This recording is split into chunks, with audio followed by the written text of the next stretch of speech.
Hello friends, welcome back to YouTube channel. അപ്പോൾ guys, ഇന്ന് നമ്മൾ ചേമ്പ് പുഴുങ്ങാൻ പോവാണ്. അപ്പോൾ നമുക്ക് ഭയങ്കര ഈസി ആയിട്ടുള്ള റെസിപ്പിയാണ്. എങ്കിലും നമ്മൾ എങ്ങനെയാണ് പുഴുങ്ങുന്നത് നിങ്ങളൊന്ന് കാണിച്ചു തരാം. അപ്പോൾ ഗൈസ്, മമ്മി ദേ ഒന്ന് വൃത്തിയാക്കിക്കൊണ്ടിരിക്കുകയാണ്. വൈകിട്ടത്തെ ചായയുടെ പലഹാരമാണ് ചേമ്പ് വേവിച്ചത്. ഇന്ന് നമ്മൾ ചേമ്പൊക്കെ ചിരണ്ടിയെടുത്ത് ഇത് നല്ലപോലെ കഴുകി വേവിക്കണം. ഇത് കണ്ടോ, നമുക്കിത് വെന്ത് നമ്മൾ ചിരണ്ടി ഇതിൻ്റെ തൊലിയൊക്കെ നല്ലപോലെ കളഞ്ഞ് ഉപ്പ് ഇട്ട് അടുപ്പത്ത് വെച്ച് വേവിക്കണം. അപ്പോൾ ഇത് ഞാൻ അടുപ്പത്ത് വെച്ച് കഴിഞ്ഞിട്ട് കാണിക്കാം കേട്ടോ. അപ്പോൾ ഗൈസ്, നമ്മുടെ ചേമ്പ് മമ്മി നല്ല ക്ലീൻ ആൻഡ് നീറ്റാക്കി വെച്ചിട്ടുണ്ട്. നമുക്കിത് വേവിക്കാം. നമുക്കതിൽ ശകലം ഉപ്പിട്ട് കൊടുക്കാം. വേണ്ട, ചിരണ്ടി വൃത്തിയാക്കി വെച്ച് ഉപ്പിട്ട് കൊടുത്തു. നമുക്ക് അതിലേക്ക് പാകത്തിന് വെള്ളം ഒഴിക്കാം.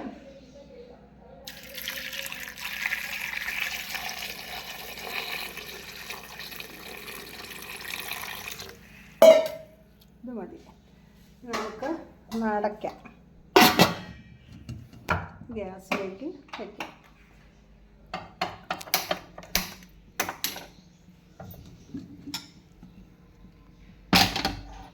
അവിടെ ഇരുന്ന് വേകട്ടെ. വെന്ത് കഴിയുമ്പോൾ നമുക്ക് കാണാം കേട്ടോ. നമുക്ക് ഒരു ചമ്മന്തി അരയ്ക്കാം. അതിന് ചേമ്പ് വെന്തത് റെഡിയായി കേട്ടോ. നമുക്കത് പാത്രത്തിലിട്ട് വയ്ക്കാം. ചേമ്പ് പുഴുങ്ങിയതും ചേമ്പ് വേവിച്ചതും എന്നൊക്കെ പറയും. നമ്മുടെ ഇവിടെ ചേമ്പ് പുഴുങ്ങിയെന്ന് പറയും. അപ്പോൾ അതിനൊരു കറി വേണ്ടേ? അതിന് നമ്മൾ പച്ചമുളകും ഉള്ളിയും ഉപ്പും കൂടെ ചതച്ചെടുത്തു.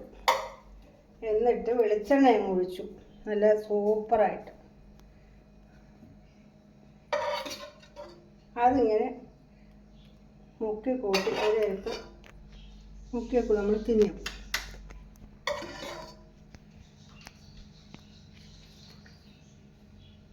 അപ്പോൾ ഗൈസ്, നമ്മുടെ ചേമ്പ് പുഴുങ്ങിയതും അതിന് സൈഡ് ഡിഷായിട്ട് മമ്മിയുടെ സ്പെഷ്യൽ കാന്താരി മുളക് ചമ്മന്തി ഇവിടെ റെഡി ആയിട്ടുണ്ട്. അപ്പോൾ എല്ലാവരും ഇത് മറക്കാൻ ട്രൈ ചെയ്യണം. പിന്നെ നമ്മുടെ ചാനൽ എല്ലാവരും മറക്കാണ്ട് ലൈക്ക് ചെയ്യണം, ഷെയർ ചെയ്യണം, സബ്സ്ക്രൈബ് ചെയ്യണം. നമുക്ക് വീണ്ടും ഒരു വീഡിയോ ആയിട്ട് കാണാം. Bye bye.